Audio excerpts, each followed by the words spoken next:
They don't understand about the car. I give you a good example, the Supra. Or it's the god of all supercar, all the JDM. Have you ever driven the car? The first gen Supra is... Doing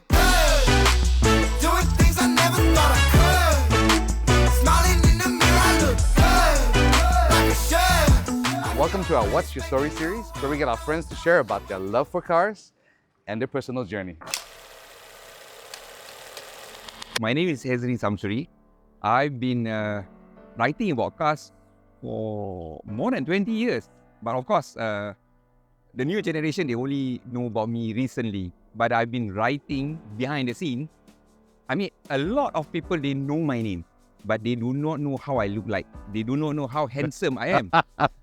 I was with NST, Sunday Times, Cars, Bikes and Trucks for almost 15 years.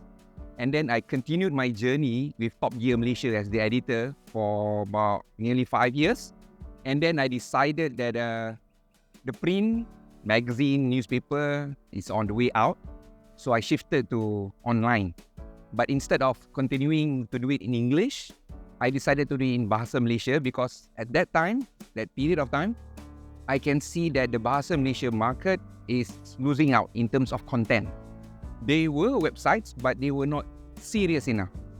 So the industry needs a jolt, and the industry needed a jolt back then in terms of Bahasa Malaysia market.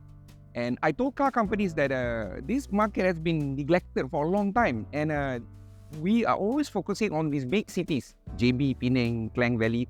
But people outside KL, their cost of living is lower. They can afford nice cars. If you go to the schools back then until today, you don't see Protons or Pro 2. You can see a good amount of Japanese cars. Some are even driving European brands. So we need to tackle that market, and I decided that I have to go back to my Bahasa Malaysia side, and Kareta was born. How does the market change right now in terms of media exposure then compared to now? Okay, now when I started out, you guys, if you want to advertise, it's big money. There are only a few platforms. There's the newspapers, radio and TV. How many channels? There were no internet. There were YouTube, but it was not really that big. But now you have your own platform. You guys don't need the media. So that has shifted the whole industry actually. Anybody can review a vehicle. Even my son, my neighbor's son, they all can review products. But to review a product with a certain knowledge of background, not many can do that. And I want to do that because if not, my knowledge of the industry will be wasted.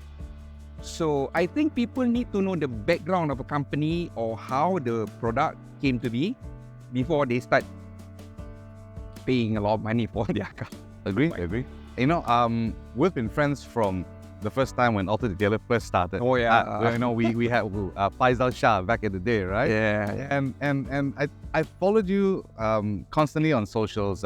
We've been on Facebook as friends for so long. I think I find something very interesting and honest about how you share about your experiences on the cars. They're very different. They're not your typical curated reviews. They have a very different angle to it, yeah? But it's personal. Why don't you share a little bit about that? I grew up in Kuantan and my parents are school teachers. So my exposure to nice cars in Kuantan, very limited. But I was really into reading. So I read a lot of magazines, and definitely it's from UK or from US. And their reviews are very original. If they don't like a car, they don't like a car. They can do that because their market is so big. And the car companies, they're scared of this media. That is why when I decided, I started out by actually sending letters to the editors. My letter was published in Car and Driver, in Popular Mechanics, and Reader's Digest even.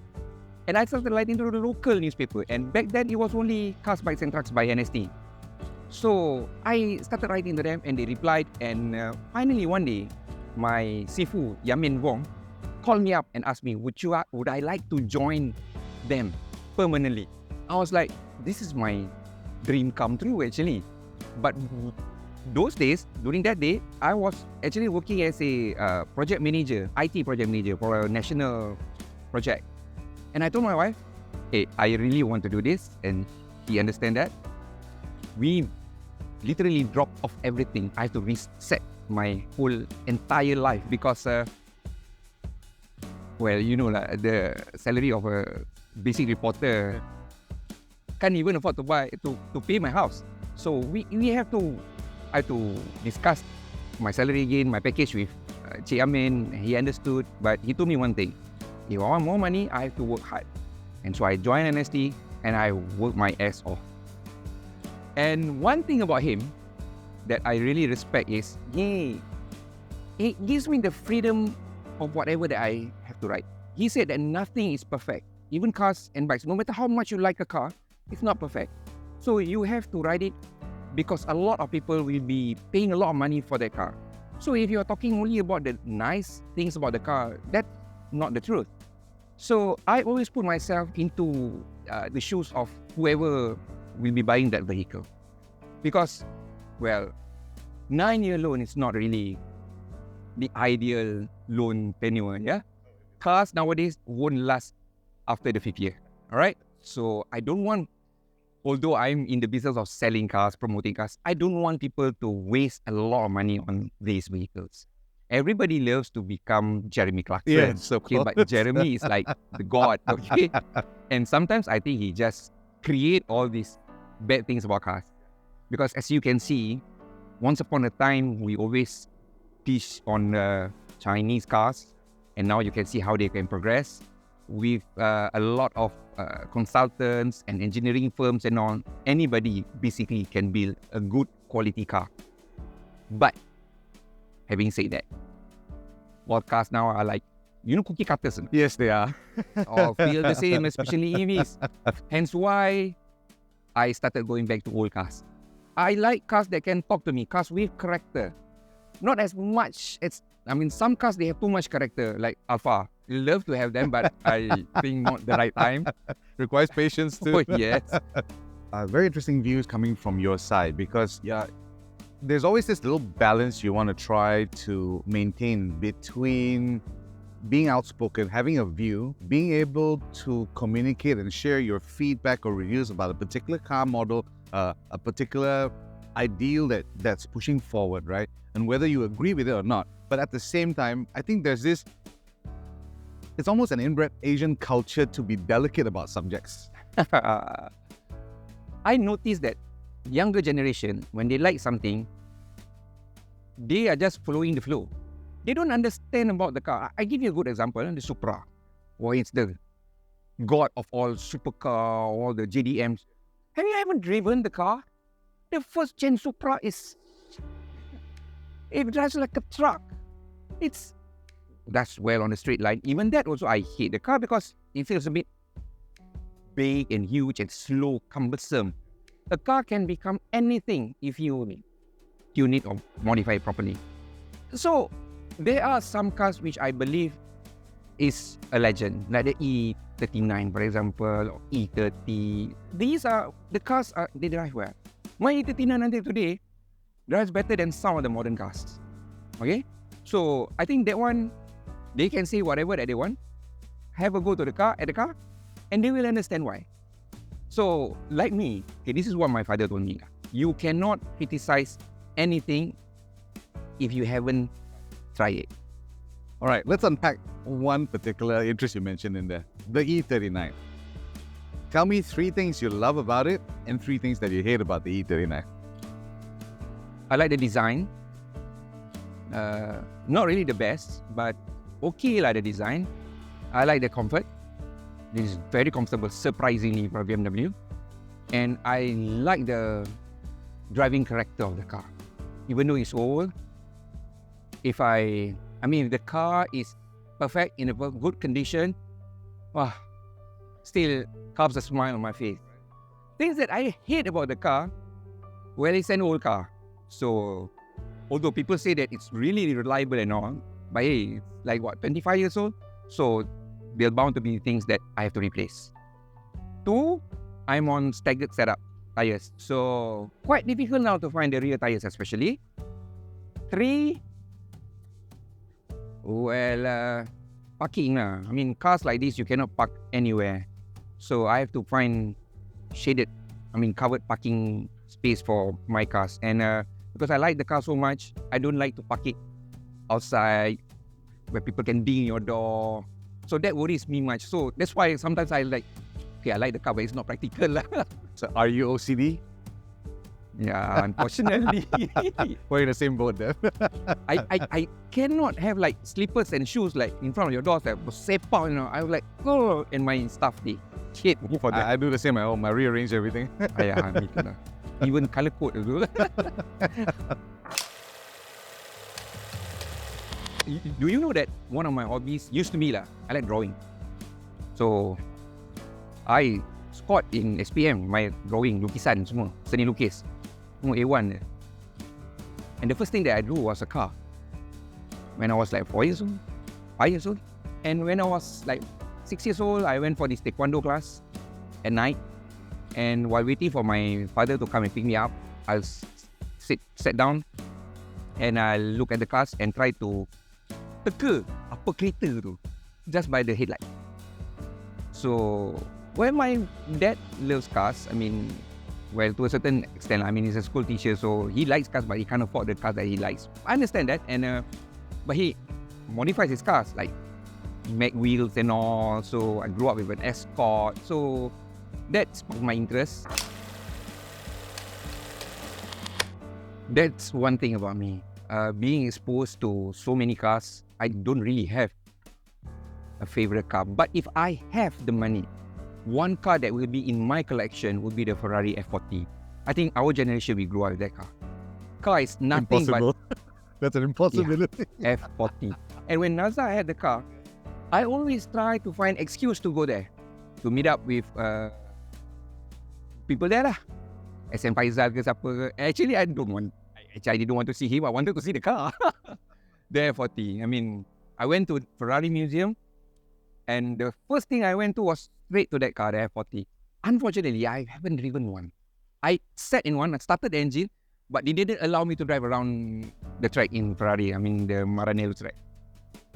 Sayang. At least you join the rest of 99.9% of the world's population has never sat or driven in one. It's such an iconic car lah. What color would it be? Although Ferrari's official color is yellow, I still want it in red. Rosa Corsa, all the way. Yeah. If you like cars, good. But set your priorities straight. Simply because nowadays, cost of living has gone up. You shouldn't be spending too much on a car. If you have children and all, you need to focus on them, their health, their education. Priorities must be right. If you like cars, if you like bikes, work harder. Get another job to support your hobby. Because at the end of the day, these are still hobby. No matter how much you spend on a car, most of the cars, they won't appreciate in price. Okay? And those vehicles which appreciate in price is either you are lucky to buy them when they were cheap, or you're just rich enough to buy one. I'm a private person. Everybody thinks that I'm very jovial, outgoing person. Whenever I have free time, I just like to chill at home with my kids. I'm a very private person. I don't like people to know me. I don't like people to know my face. They just know my name, cukup lah. So newspaper and Top Gear was perfect for me. They know my name. That's it. But nowadays, people want to see you yourself. So one thing, I'm like, when I was in school, I go into this acting club and all. I like doing that theatre and all.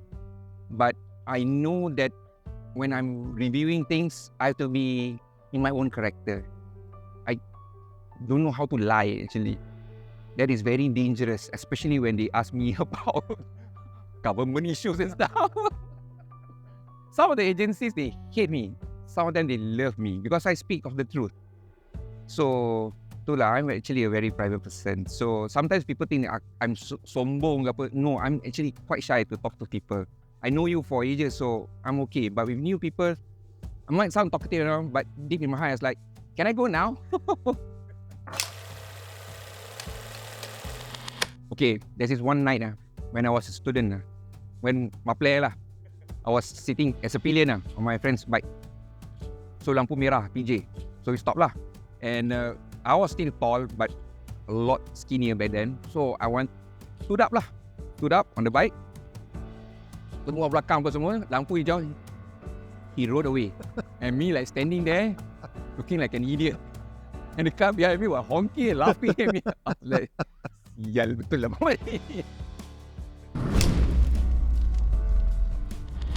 What's your ideal car? Right now, an SUV with a proper 4x4 drivetrain. What color would it be? Anything but black. Not a Ford guy then, huh? No. I am. I own a Range Rover. What's your ideal weekend?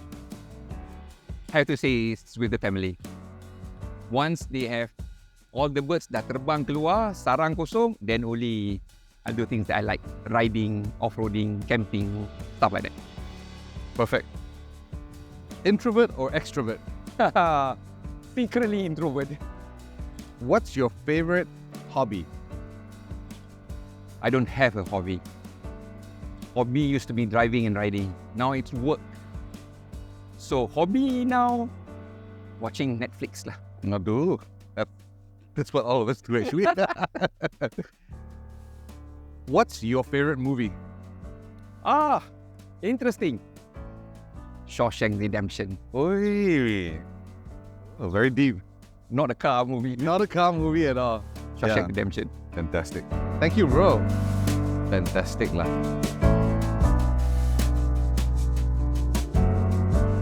So guys, I'm Hezeri Samsuri. What's your story?